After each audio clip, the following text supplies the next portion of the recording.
Assalamualaikum warahmatullahi wabarakatuh. Salam sejahtera bagi kita semuanya.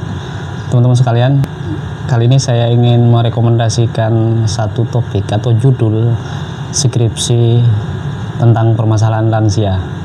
Sebenarnya masalah lansia itu lintas disiplin, sehingga kajian tentang masalah lansia itu kalau saya survei lihat di beberapa karya ilmiah di internet itu sudah banyak sebenarnya. Kali ini saya ingin merekomendasikan topik permasalahan ini dari angle yang berbeda, sehingga ada kebaruan tentang masalah lansia ini dari sudut dan perspektif yang lain daripada orang-orang yang sebelumnya sudah melakukan penelitian tentang permasalahan lansia. Di sini saya merekomendasikan dua topik atau dua judul yang nanti bisa dijadikan sebagai skripsi atau jurnal gitu ya. Oke, mari supaya tidak berlama-lama. Judul yang pertama, peran dinas sosial terhadap pemberdayaan lansia terlantar di kota X, kota, kabupaten, atau apalah namanya. Silahkan disesuaikan oleh teman-teman sendiri. Peran dinas sosial itu secara struktural negara hadir kepada lansia, harusnya ya. Teman-teman sebelum ini bisa cek atau bisa survei terlebih dahulu, observasi terlebih dahulu ke dinas sosial setempat kalau tertarik dengan topik ini.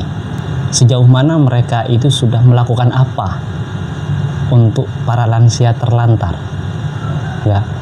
Kemudian konteksnya pemberdayaan terhadap lansia terlantar itu seperti apa.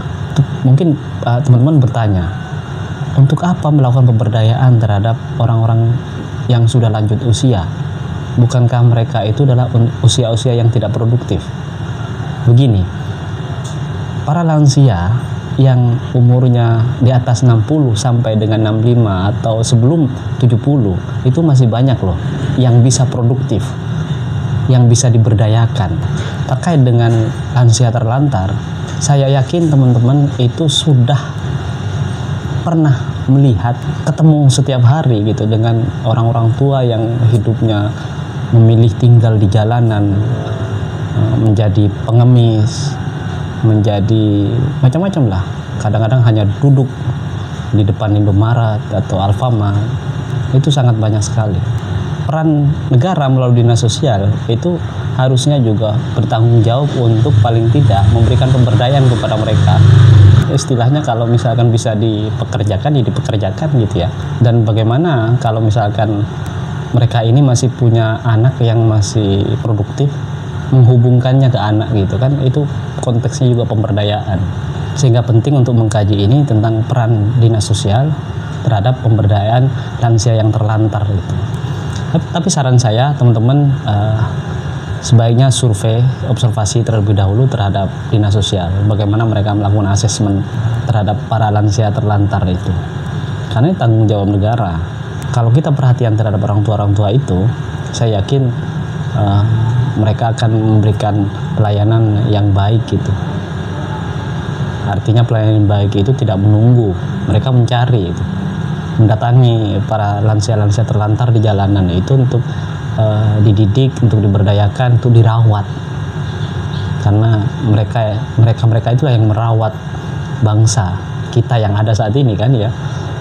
Nah, bagaimana rumusan permasalahannya? Nah, ini yang inti kan, yang nanti akan dicari jawabannya di lapangan itu. Yang pertama adalah bagaimana kondisi lansia terlantar berdasarkan asesmen dinas sosial kota atau kabupaten X. Kemudian yang kedua, bagaimana peran dinas sosial kota atau kabupaten X terhadap pemberdayaan lansia terlantar.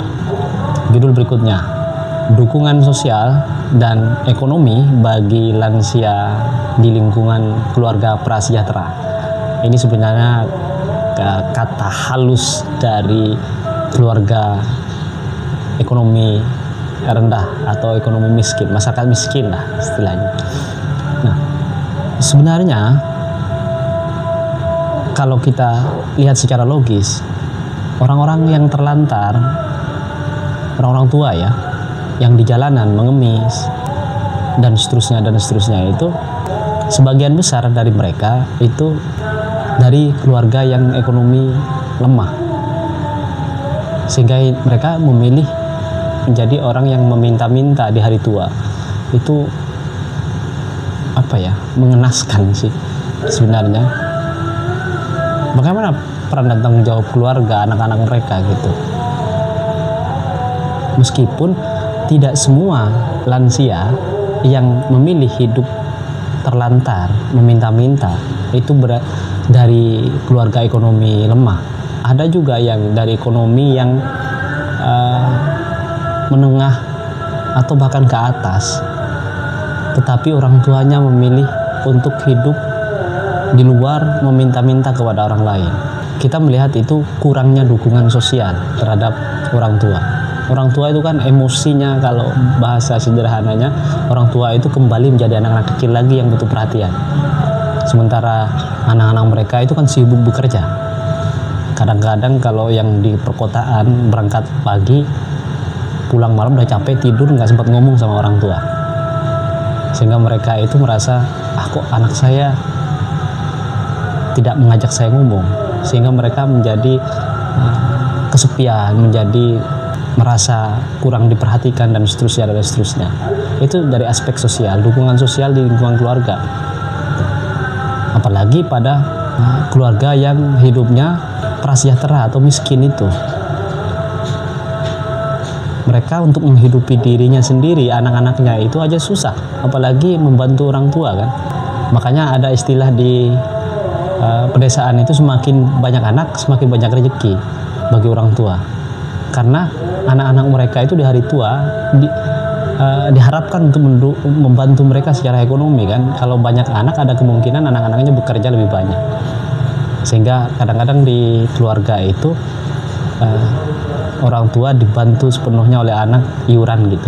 Bulan ini anak yang nomor berapa, bulan ini nomor berapa, dan seterusnya gitu.